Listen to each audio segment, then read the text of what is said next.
Welcome to Sitting with Shay J. In honor of Women's History Month, we're spotlighting women who are making history, breaking barriers, and paving the way for future generations. Today, I'm highlighting an industry where women, especially women of color, remain a vast minority. But right now, I have the majority. So a woman whose journey is full of resilience, innovation, and leadership. She is truly changing the game. Welcome, my one and only good friend, Amanda Gordon. Yay! You're not my only good friend, but you're, right. Yeah, you know. I would hope not. No, because me you're too. Shay J. Okay, I would hope so too. I'm so excited to have you here, Amanda. You are truly building a legacy, and I love to see the legacy being built in our hometown. Can you tell me what was the beginning of this first step for you? What allowed you to really say, I'm going to do this? So first I have to give you your flowers. Oh. You and I go way back, and to see you on this stage and to be on your show, it brought tears to my eyes when I pulled into the parking lot. So congratulations to you, Shay J, this Women's Month. Just being here with you as your friend is amazing. Thank you so much. See, women giving each other flowers, that's what it's about. Yes. Happy Women's History Month. History Month. But truly, it's an honor to for be this upcoming school year, and it just helps our schedule. So I love that. You got to find effective things that work for your household. I think that's so important because we know parents, you're overloaded as well. So we want to be mindful of how we can help you and support you during this time. As we look at these experiences these youth are having, and parents that are really looking for support to manage the stress and anxiety. I know I have a nephew that's going into high school, and this is his first year, and he has high anxiety of like, what is high school like? Can you give a tip on how we can really help them with this anxiety that they're feeling going into these new school years? just being excited for them, having the conversation and being a better listener, and just encouraging them to network. They're on their journey of, becoming a better student, going from a teenager into adulthood, and it's a fun time. And one thing you can't do is there's no repeats, right? Ooh, there's no repeats. In terms of age, In terms of age, right. There's no repeats. Yes. I love that. That's one of the things I said, like, enjoy this time. It's, that fresh new beginnings where you're like, I don't know anybody. And then later on you have this tribe. And it's like, enjoy the moment. Absolutely. Because they go by so fast, trust me. When we think about social preparation and the struggles with friendship and social dynamics, we know that school is one thing. But when we look at those dynamics and when you're looking at these educators and parents, what are some of the things you guys are using to help students find their tribe and find where they belong? How do we help them navigate the system? Yeah, I think coming from a parent perspective, it's just good to have good communication and dialogue with your child. Again, encouraging them to make new friends, and then also trying to cut back down on screen time. Actually do something. From hip hop to writing books to law, you're really inspiring someone out there. Now, I know some of my young Black and brown children are sitting there that may not have this example, but what advice would you give them if they're interested in becoming lawyers or becoming a part of the law? What advice would you give them? Read. Oh. Be knowledgeable. Yeah. Know what's going on around you. Care what's going on around you. Serve in the community's interest. Wow, I love that because it's so necessary. I see a lot of people that come out of training from your program and how they actually thrive because they feel comfortable in their skin and in their leadership abilities. So I love to see that. When I look at the Urban Leadership Foundation, I know you have several programs. Can you tell us about some of those key programs and what some of those skills are that you come out with?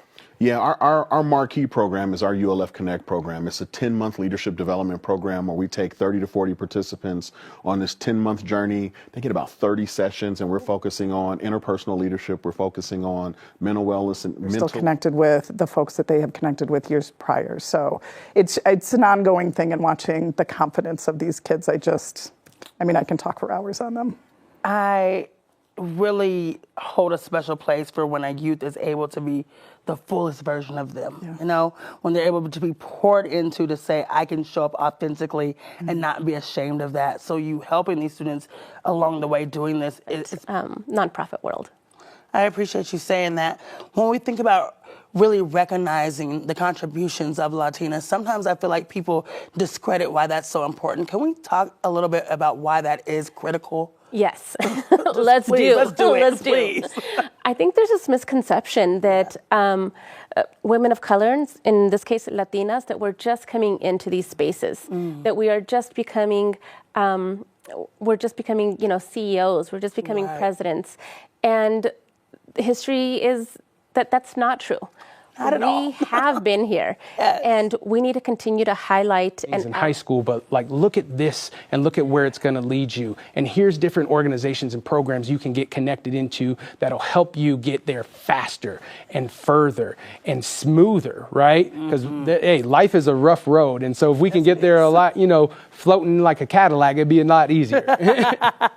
I love that. I think mentorship can be a great catalyst to getting there a lot faster, Seriously. right? And then have an idea of what you really want to do once you see someone else doing it. Right. When we're looking at, students that are currently in high school and they're thinking about their future, thinking about college, and thinking about career paths, what piece of advice could you give to those students that are at home still thinking about it, not quite sure if college is for them? Learning and understanding, and now I'm in that position to kind of make those things happen. And it's just to say that thing and just be sitting here with you. And I don't think people know that we're really good friends, and you've seen the things, the transformation in me as a person, and then just the things that I do in the community and have been doing for a long time. So I really appreciate you. We can joke and laugh, but you are really a person who has been there and helped. Like I said, when it's cold, when it's inconvenient, when you have other things to do, Shay J is there. So we really appreciate too. We got to do something. Appreciate that. We might have to give you a plaque or A something little this plaque year. or Like something. This is what community is all about. Something like that, right? This is why I built this show. Sitting with Shay J is really about community, right? Sometimes we don't get to see the inner workings of the things that are happening. We see all the things that are happening in the news that are not so great. We see the things in community that are not so great. So when we can sit down and say, wow, look where we've came from to where we're at, and then we can say, we're still infusing this into the community. It's a beautiful thing. But we also have a lot of fun where we make the connection between things not often thought of as STEM related and make that connection, i.e. cosmetology, which is all anatomy, genetics, math, science, even the culinary arts, again, math, science. When Kennedy was a little thing, my daughter, who's now 22, and we'd sit there and I'd say, here's a glass of white milk. Here is red ketchup. I'm going to pour the red ketchup into the white milk, and I'm going to, she said, pink, and I said, science. She said, yes. And so that's making science cool. That's what we fun. need. Making it fun. So distant, wow, this is informative. As a health specialist, are there some preventative measures or maybe lifestyle changes that women should implement to really make sure that we're having our optimal health throughout different stages of our lives? Well, diet and exercise are a huge part of it.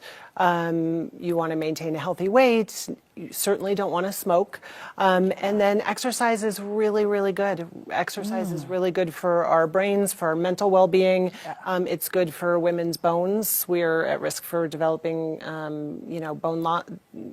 severe bone loss as we age. That's a real thing. We've got to value people. Now, you've also been actively involved in creating a safer space for BIPOC women, which I have to say I love. How do you really think storytelling, like your podcast, Resilience and Resistant, how do you know that storytelling really helps destigmatize mental health discussions for diverse groups of women? Yeah, I think that primarily it's about the normalization. But being an expert in this market, I know how to navigate it. So the challenges that we face, we have to just learn how to navigate those, and that's what I've been doing in real estate. I love that because it is a navigation. Now, I know that you have to really look at home ownership as a tool, and we talk about building generational wealth. Why is this the key to building generational wealth, especially in communities that don't have that type of access? Yes. Oh, this is such a good... I looked at a lot of that work, and I was seeing people that never really thought about voting. They were engaged, and I think that's what it takes. We don't care who you vote for, but make sure you take a part of what is your right, right? It's your right to vote and be a part of that. I often say you can't, say that you don't like something that's happening when you haven't done the work to whatever your part is. Put your vote in, put something in, let them know what you're thinking here. I know we're coming up soon to this Freedom Gala. I'm extremely excited about this. I think this is going to be one of the greatest things that's happened, in Colorado. We need these galas that are actually meaningful. We're talking about 115 years of legacy. This is amazing. Can you please tell me about the Denver NAACP Freedom Fund Gala? What can we expect? Well, we're so excited, first of all, to be sharing 115